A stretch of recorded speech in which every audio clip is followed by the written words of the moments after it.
Thank you very much. It seems I'm at a triple disadvantage. First, it's the graveyard shift. I'm the last speaker in what's been an exhausting day. Second, I've just worked it out that I've got -5 minutes to respond. And third, there are 2 against 1. But let me. Sorry. Thank you very much. Now, let me begin by saying I didn't want to focus on the stylized facts particularly, not because I'm afraid of them. On the contrary, I think that the developments of the global labor process is pointing very much to a fundamental set of changes that have been taking place. And I find it slightly odd for the critics to be saying that there's not been any real change, that the employment duration is going up, and that stability in the labour market is going up, and that national capitalism is staying national, they're not becoming more multinational. And you feel that we've had 30 years of the neoliberal agenda. Well, they must have been a fucking useless lot. That's all I've got to say, because they will have failed to have changed the nature of the labour process. And I find that very hard to take as a stylized interpretation. Now, one of the things that Kevin makes in his book, and it's one fact I'm going to mention because it comes back in my story a little later, is that capital has stayed national. And I think Esme actually alluded to supporting that thing. So I looked up the latest UNCTAD statistics that between 1990 and 2010, globally, multinational capital, its assets abroad rose by 12-fold, its exports from its subsidiaries abroad quadrupled, and its employment share in foreign affiliates quadrupled. Okay? Now, if you look at what's happened, for example, in a few key countries like the United States, 20 years ago, 1 in 5 employees of an American firm was employed abroad. Today, it's over 1 in 3. So there's been a huge shift in the composition, national to foreign. I was looking at the French statistics. Since the crisis, so-called crisis, hit, employment in France of the major corporations has gone down by 4%. But their global employment of the major corporations of France has gone up by 5%. They've been shifting, but they've actually been expanding in employment. That's only one type of statistic, and I hope the later comments, the relevance of them will come back. Because I come to this issue as a Marxist and as someone who's worked in the International Labour Organization and looking at the international labour process over the past 30 years. And what we did is we built the largest database on trends of these issues that have ever been constructed. For over 150 countries, looking at changes of policies, looking at changing institutions, and looking at changes of outcomes. Now, if anybody is interested, a big publication came out called Economic Security for a Better World, and that database is vast. It has millions and millions of numbers. So when I hear that there aren't any data, you can imagine I feel rather hurt because all that time has been wasted, right? Now, I come to this also as someone steeped in Karl Polanyi's Great Transformation. I don't subscribe to the full nature of his teleological paradigm and so on, but I think the mechanisms in his analysis are very instructive in looking at what has been happening. Because I see the crisis, if we want to use that overused term, as in a sense the middle point, something like this, being a little bit crude in the way I'm doing it for brevity, in the process of a global transformation. He analyzed the Great Transformation as the construction of national markets. And we're in the process of a global transformation in the middle of constructing a global market system, for better or worse. And in that process, the globalization era between roughly 1980 and 2008 can be seen as the period of disembeddedness. And now, during that period, financial capital was hegemonic, blah, blah, blah, and all the insecurities and inequalities that he analyzed in terms of the Great Transformation have been growing in that period, and we're now at a real crisis point. Now, the analysis which I developed at length in the previous book essentially says that the period between 1919 and approximately 1975 was an era of labor decommodification, in the sense particularly that there was a shift in the structure of social income as the norm, away from money wages to, in the case of the United States in particular, and Chinese system, towards enterprise benefits, and in Soviet system and welfare state capitalism towards state benefits. So that Lenin and the welfare state saw a withering of the money wage. And during that process, the social compact basically was that the ruling establishments provided an extensive array of labor security in return for the workers accepting the right to manage and the right to make profits. That was very crudely, roughly how it was. Now that broke down in the 1970s, but I think it's a very key part of that process that there was what Hobsbawm and E.P. Thompson and everybody would analyze as a process of proletarianization that was systematic. And the process of proletarianization is not just the two freedoms of Marx, but disciplining people to a life of stable, exploited labor. That's slightly oversimplifying, but essentially that, disciplining the norm of people to accept stable labor. Now, the period since neoliberalism came to ascendancy in the 1970s and 1980s can be seen as an era of labor recommodification. And the recommodification has been involving a number of things which ultimately affect the class fragmentation that I've been trying to analyze, for better or worse, in the series of books. And the shift essentially was, and has been everywhere around the world, a shift back to money wages. And this has made it actually very difficult to interpret income distribution and the distribution of security and various things, because certain groups have been losing enterprise benefits to a great extent, and certain groups have been losing access to state benefits. And in return, there was a sort of concession bargaining phase where their money wages were raised. So if you just rely on what has happened to the pattern of money wages, and we know that inequality has grown even there, you understate the extent to which inequality has grown. And what I think has been happening is that with the development of global capitalism, there is a process of precariatization. Now, of course, there have always been precarious workers. I don't find that point very clever. Of course there has. But this era is habituating more and more people to accepting a life of existential insecurity and habituating them to accept unstable labor.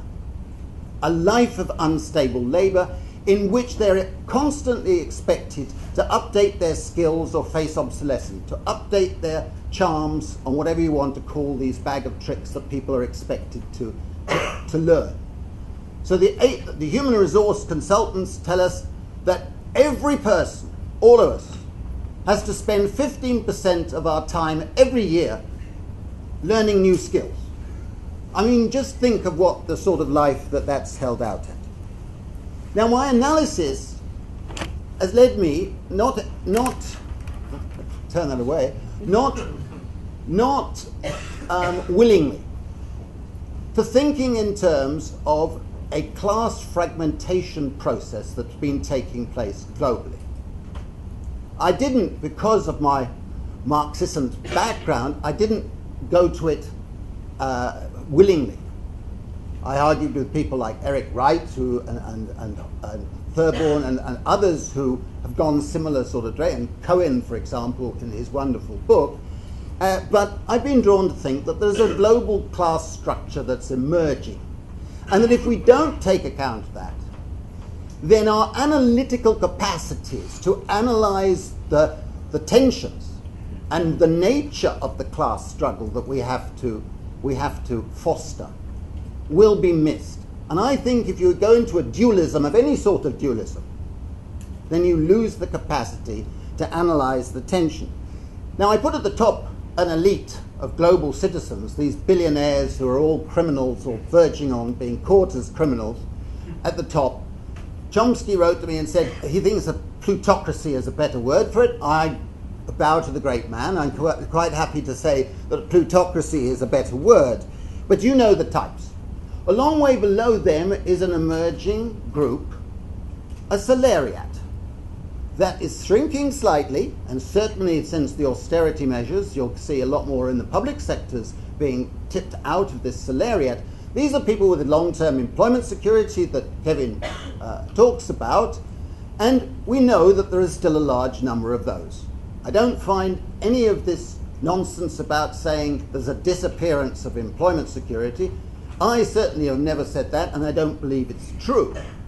But it's a shrinking part, and an increasing proportion of the income of the salariat comes from non-wages.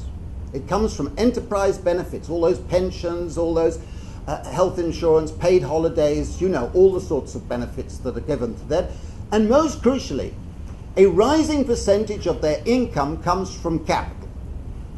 1/3 of the average American's income today in salaried employment comes from stocks and shares.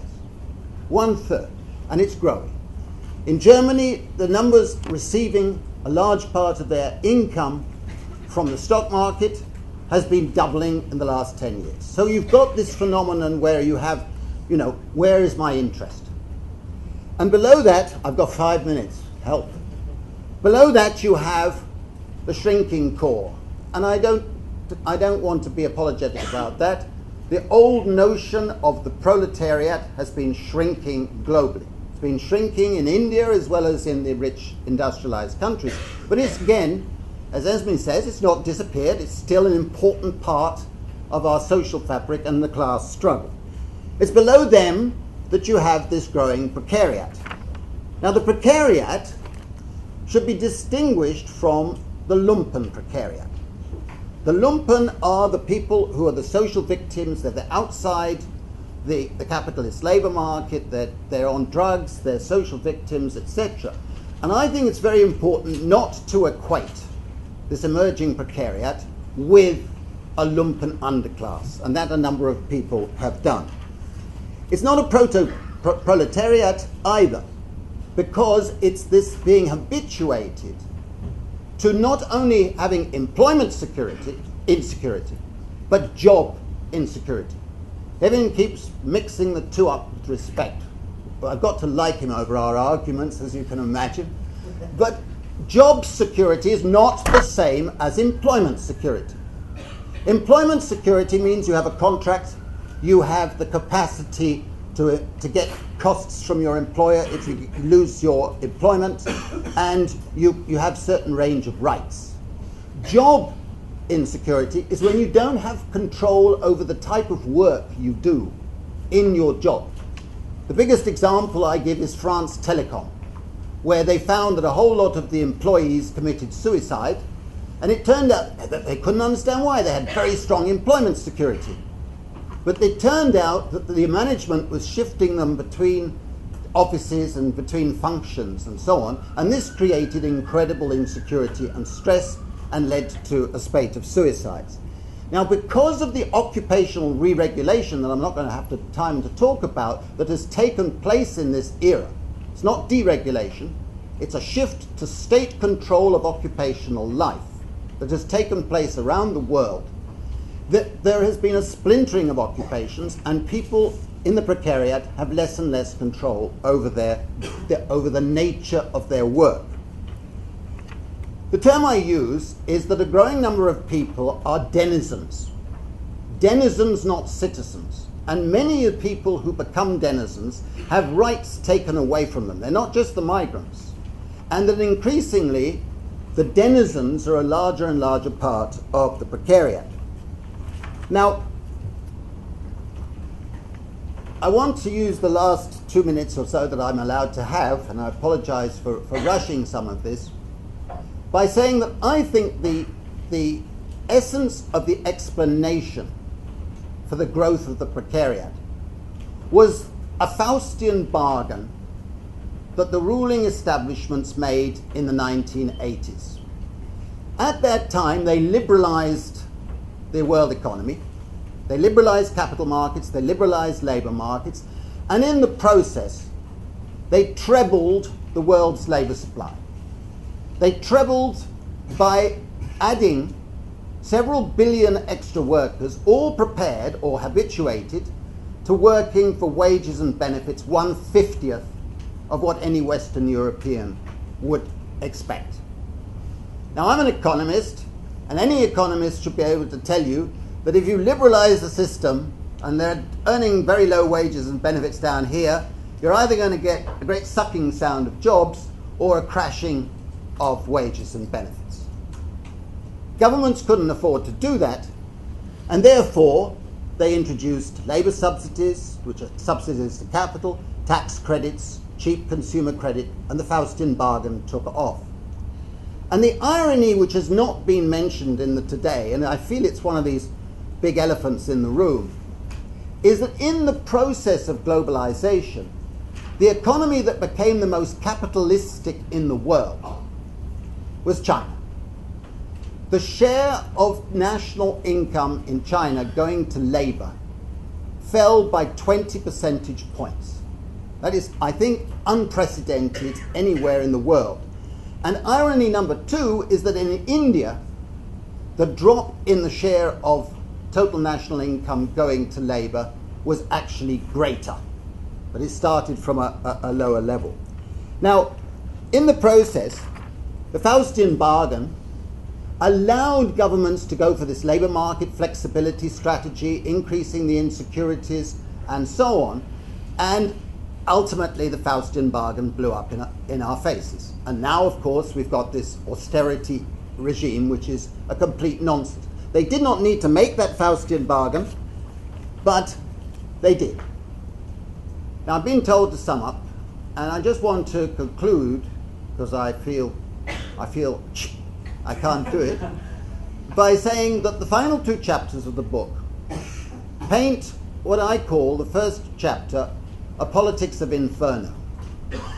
A politics that will happen, and I thought Alex's presentation this morning was very consistent with these two possibilities. The politics of Inferno, as if more and more people in part of the precariat and fearing they're falling into the precariat will be led in the direction of populism and a neo-fascism that is very threatening. While the state becomes more utilitarian, more looking after that famous squeezed middle, and more authoritarian with panopticon techniques and so on. Now, I paint that picture graphically. The Financial Times said that I'm predicting it. I said, no, I didn't predict it. I said it's a possibility. But I'm an optimist. And I think the real challenge for us on the left is to have a politics of paradise, which has a vision of an egalitarian society. And the trouble we've had over the last 30 years, I don't want to generalize because I'm sure there are big exceptions in the room, is that we've failed to have a radical egalitarian vision of what sort of good society we would like to put in its place. And that radical vision, and with your apologies to the chair, I'm just going to sum this up. I think we've forgotten three great principles of progressives through the ages. And I'm going to put it a little sharply because brevity for the chair and your patience. But the first principle is that every forward march is defined by the needs and insecurities of the emerging mass group in society. If you want to use the word class, that's fine. If you hate the word class unless it's used in the two-class system, I don't mind. The second principle is every forward march is defined by new forms of collective action. It's always been the case historically. At the moment, we've been seeing the primitive rebels stage. Last year was primitive rebels stage. People know what they're against. A lot of anti-this, anti-that, anti-this, but not yet clear what we're for. And that is a primitive rebel stage. And the third principle is that every forward march is about three overlapping struggles. It's all very well for us to talk about struggles and all that stuff. What is it we're struggling for? And the struggle, I think, first of all, is for recognition. Now, since I've written this book, I've been invited all over the place. And more people are quite proud to say, I belong to the precariat. I belong to the precariat, and I'm not ashamed. All right? And that recognition, that is very important, because that, I think, came in a big way last year. It came in the Occupy movements, it came in Indignados, it came in Syntagma Square, and in various other places. The second thing is a struggle for representation. Why the unions are opposed by large groups in the precariat is that they do not have a voice, agency in the unions, they do not have agency in the organs of the state, and they do not have due process mechanisms for themselves to struggle. That sense of representation. And the third and final form of struggle is a struggle for redistribution. And the struggle for redistribution need not be the same thing as it was a century ago. And that's the final part of the book. And I genuinely believe that that is an egalitarian agenda. It's a radical transformative agenda. And it ultimately says that we should not regard the precariat merely as victims. Many in the precariat openly reject the old labourist solutions. And I find that a very exciting part of this progressive debate that's taking place. I apologise for rushing, and thank you very much for listening. Well, thank you very much. I can't respond to all the points, but let me just make a few remarks, and hopefully in a lighter vein than some of them that have come in my direction. I find that, first of all, there is a restructuring, and we have to recognise analytically and politically that this does create tension between different groups. If we pretend that what exists is what we would want to exist, we'll be burying our head in the sand. There are conflictual interests. Whatever Kevin has just said about those statistics, I'll give him a reference afterwards. But there are differences. That does not mean that we cannot overcome them in the class struggle. So let's settle that once and for all. We can achieve it, but if you don't recognize that there are ruptures between different groups, I think you impoverish the analysis and you impoverish the political strategy of the struggle.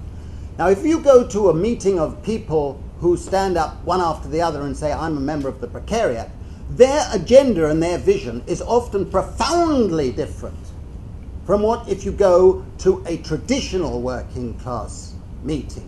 Now, I may object to that or I may not, but to pretend that we all have the same vision, the same interests and things, is just being dogmatic. Now, I think that's a first and fundamental thing. It may well turn out that the nature of our analysis is going to be different in a couple of years than what it is now. But don't think that we can just bury the debate. Now, you made the point about this temporary thing. I've answered it with Richard Seymour, and I think it's complete bunk. But this is a typical one. It stems from an abstract refusal to understand the nature of the labour relations that are emerging. He said that there are only 6% temporary in Britain. All right? That is I didn't say that, actually. You did. I wrote it down. I wrote it down. You said that. No, that wasn't. The statistic I gave was that the number of people who are on Temporary contracts, 6%. No, it's not what I said, sorry. What? No, it's all right, carry on. Okay. Fine, that's not- Okay. Yeah, you, so, what did you say then? What I said was that the number of people who are on temporary contracts who would like to become permanent or in part-time jobs... It was 1.9 million. That's what you said. 1.9 million. Yeah, after you'd said the 6%. No, Now, no, 6% after. it did. It doesn't matter, doesn't matter. Okay, the point is in Britain. The point is in Britain that actually temporary contracts are not necessary. For a long time under New Labour, anybody who had a contract that had lasted less than 12 months were de facto temporary. They had no employment rights. And then Osborne, that wonderful man, last October in his speech to the Conservative Party conference, suddenly abolished employment rights, or whatever you want to call them, for all those employed for less than 2 years. So in fact, de facto, he converted millions into what other countries would be called temporary statuses. I mean, to try and put too much focus on a stylized interpretation when in fact labour law has been such that it is changed. So we actually have millions of people who are de facto in short-term casual temporary statuses. And to pretend otherwise, because you haven't delved into the figures, is I think, not helpful for our struggle. And I think that is particularly the case with something like this employment tenure. The fact is that in the last 20 years, the mean average employment tenure of men in this country has gone down by 2 years. All right? That's a 2-year drop in the mean average. And that is a time of aging. So that the aging means that a larger proportion are actually expected to be long-term employees. So that's a huge change in a very short period. We can see many forms of insecurity, and to pretend that it's not creating tensions between different groups, I think is not helping us in forging a political strategy. Now, there are many other points, and I apologize for not responding to them. The person who said that we must not focus on the post-1945, I agreed with that point. I forget who it was. I apologize for that. And that is precisely why I tried to depict it as from 1919 onwards.